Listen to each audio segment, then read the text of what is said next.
this is an iHeart podcast. Guaranteed human. With no fees or minimums on checking accounts, it's no wonder that Capital One Bank Guy is so passionate about banking with Capital One. If he were here, he wouldn't just tell you about no fees or minimums. He'd also tell you about how Capital One cafes are open 7 days a week to assist with your banking needs. Yep, even on weekends. It's pretty much all he talks about, in a good way. What's in your wallet? Terms apply. See CapitalOne.com/bankguy. Capital One N.A., member FDIC. Hey, and welcome to the Short Stuff. I'm Josh. There's Chuck. Dave's here in spirit. Jerry's here in spirit. Who else is here in spirit? We can't say, because we can't see spirits, because we're among the living. This is Short Stuff. Let's go. This is the story of Madam C.J. Walker, who Guinness Book of World Records says is the first self-made female millionaire in the world. Yeah, not African-American female or woman millionaire.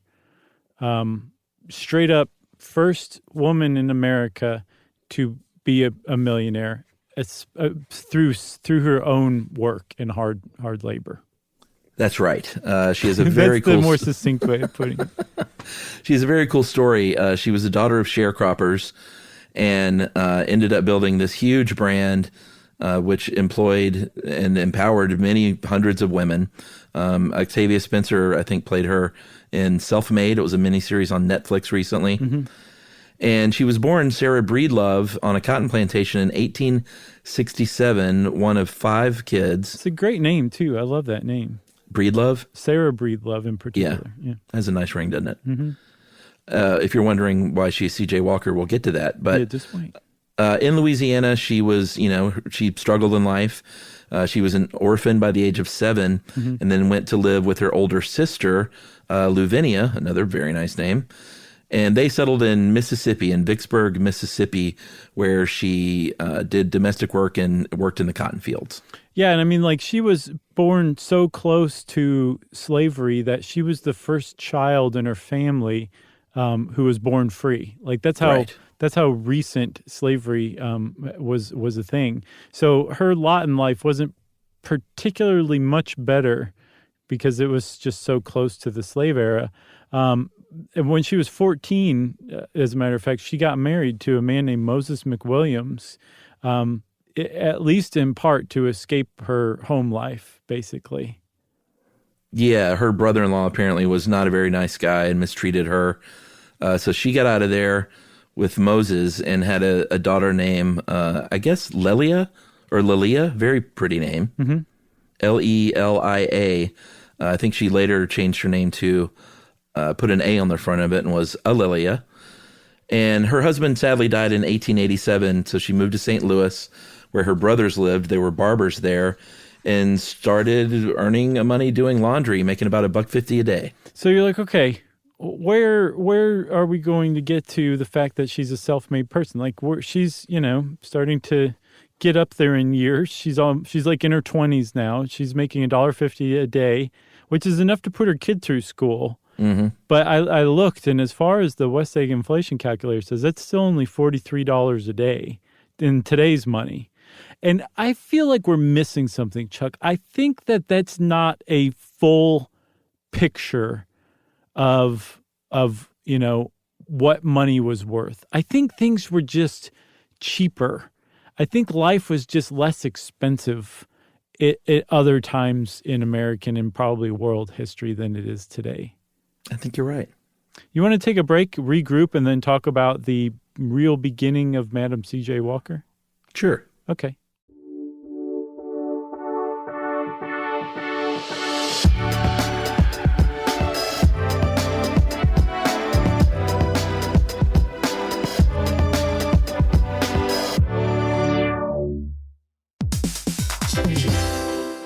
Hey, everybody. I want to talk to you a little bit about Tide Evo because it represents over 10 years of innovation and product development. Tide Evo is a first-of-its-kind technology where tens of thousands of minuscule fibers are spun together to form a 6 times powerful layer packed with scrubbers, brighteners, pre-treaters, and fresheners. And that's going to deliver a breakthrough clean that's so powerful, it feels like magic. Yeah, it is kind of like magic. Tide Evo is revolutionary. A 100% concentrated waterless laundry tile that's made of compressed microfiber soap layers rather than liquid or powder. And it's not like pods or sheets because it uses 6 layers of detergent fibers to deliver superior cold water cleaning without plastic packaging of any kind. And it provides a mess-free, lightweight solution that dissolves lickety-split. So whenever you run into a laundry challenge, turn to Tide Evo. It's revolutionary. It's magic. Try new Tide Evo. Real laundry magic.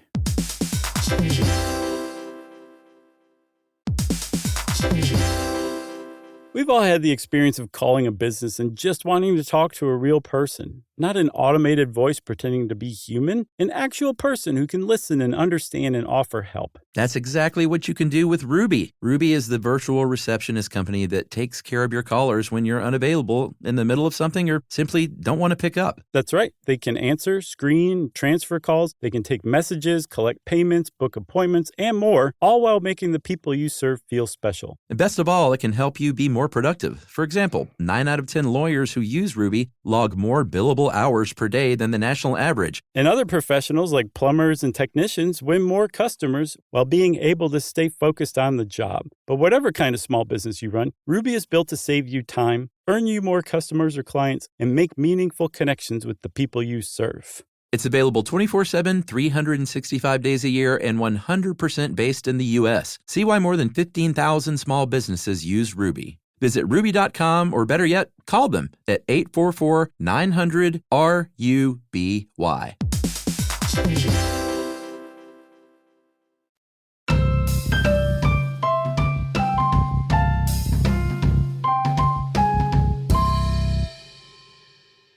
All right, Chuck. So we said that Madam C.J. Walker was the first self-made woman millionaire in the United States. She's an African-American woman who was born almost into slavery in the South. But she became self-made because she ran into a problem in the 1890s. Her hair started falling out.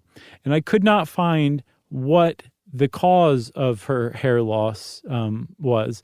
I saw a scalp condition almost everywhere that made me suspect that somebody said scalp condition and everybody else found that same source. But I couldn't find an actual diagnosed medical condition. But she started losing her hair, and she found out in pretty quick order that there was not a lot of help out there for her to stop her hair loss or possibly regrow hair. So she tried to figure it out herself.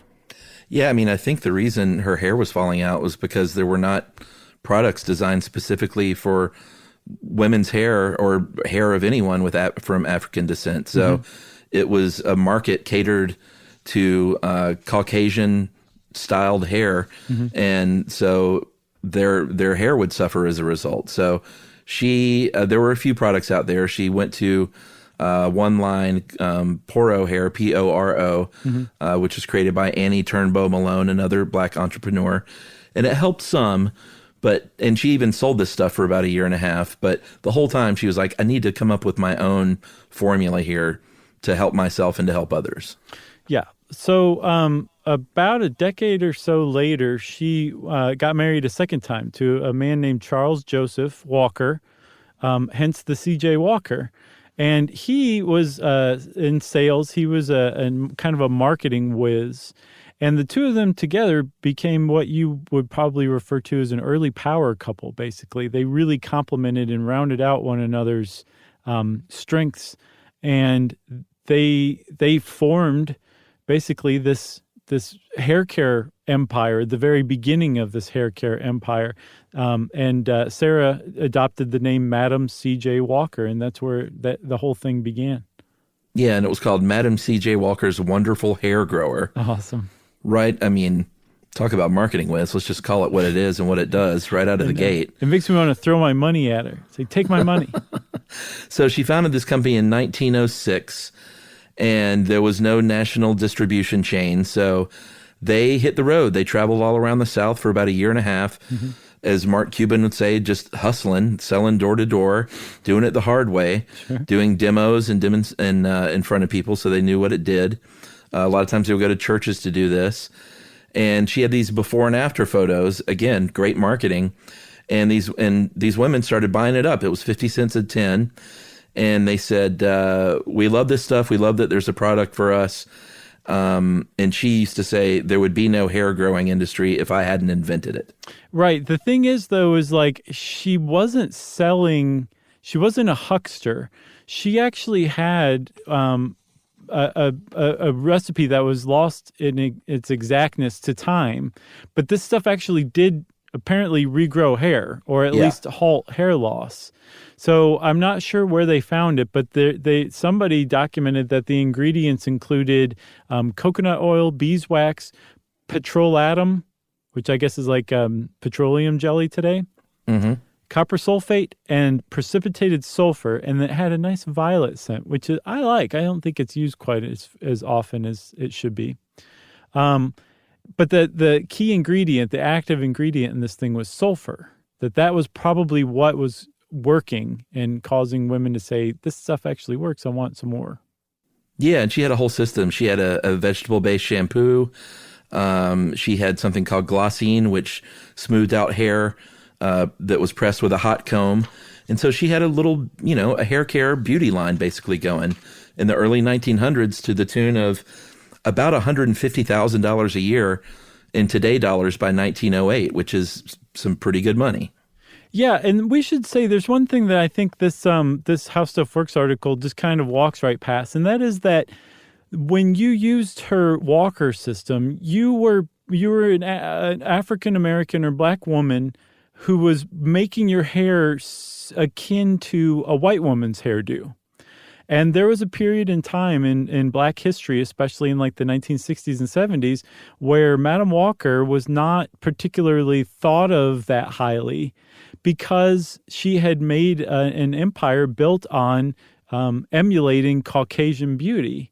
And it wasn't until, years later that she finally was seen for what she was, which was a downright radical feminist and civil rights activist who couldn't read or write from what I saw her entire life, and yet made a really amazing living for herself, but also empowered other black women to be more than just, domestic help or laborers, Yeah, it's a great story.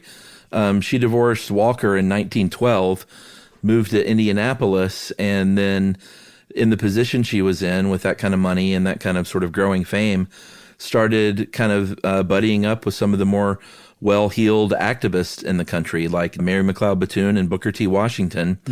Moved to Harlem, which was where you wanted to be if you wanted to be at the center of black culture in the early 1900s. And she and her daughter opened up a salon. It was a very nice salon. Yeah. Parquet floors and velvet seats and grand piano in the lobby. It was a really, really kind of a fine place. Yeah, apparently in the 19-teens, she had something like 20,000 to 40,000 women, beauty culturists, working for her.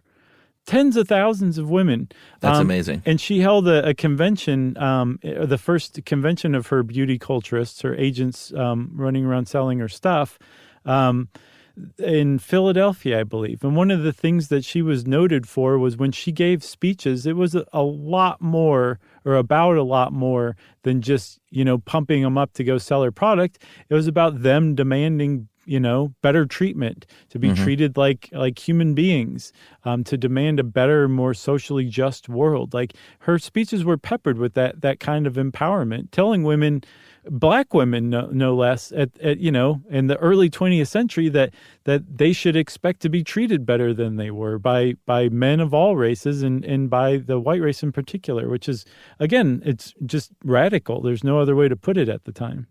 In 1918, she moved to Villa Lawaro, a mansion in Irvington on the Hudson, about 45 minutes north of Manhattan. And this place was a legit mansion, like 34 rooms.